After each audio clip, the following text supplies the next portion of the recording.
obviously we all sat here today and had a little bit of a chat about the book at the hotel. What is it? Do you find that sort of thing interesting, speaking to sort of groups of women in a book club like this and getting their feedback? How was it for you? I think the book club's an amazing idea. I've really enjoyed it, I have to say. I mean, it's a beautiful hotel, really gorgeous surroundings, but we had some great writers here today and they asked me some interesting questions. They were clearly interested in the book. The feedback is really, as the writer of the book has given me, well, it's given me a warm glow, really. I had such great feedback from it, and what I've aimed to achieve in it being fun but educational, they saw. So I've thoroughly enjoyed the experience today, but I also think it gives first-time authors like myself a great chance to be discovered.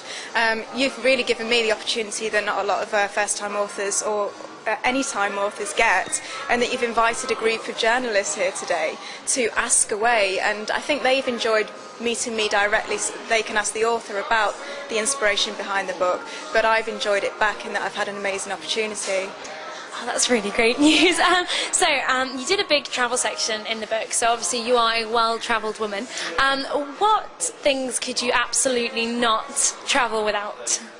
Well, I'm addicted to my BlackBerry. The girl on the front of the book's actually got a BlackBerry on a hip belt there, so definitely that.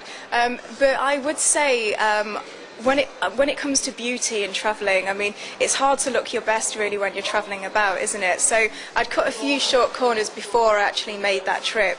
I'm a huge fan of eyelash extensions or individual lashes that you can just use to open out your eyes and maybe just apply to the outer corner.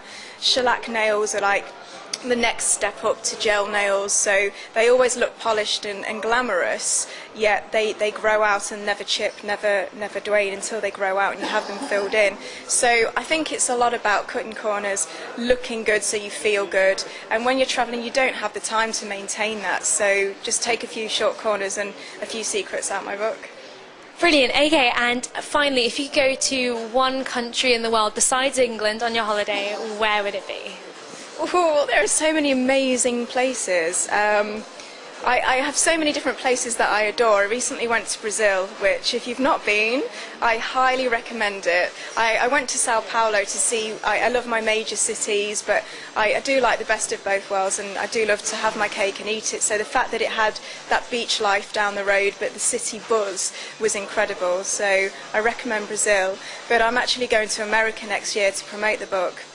And I do love America. I mean, it's a huge country, but they love women, especially, and English women especially, that have a success story. So I'm going to enjoy really sort of spreading any inspiration that I can out there, and of course maybe sort of discovering and researching the backbone of my next book, which could very well be stateside. Oh, well, thank you so much for coming today, and I certainly look forward to the potential next book. Thanks so much.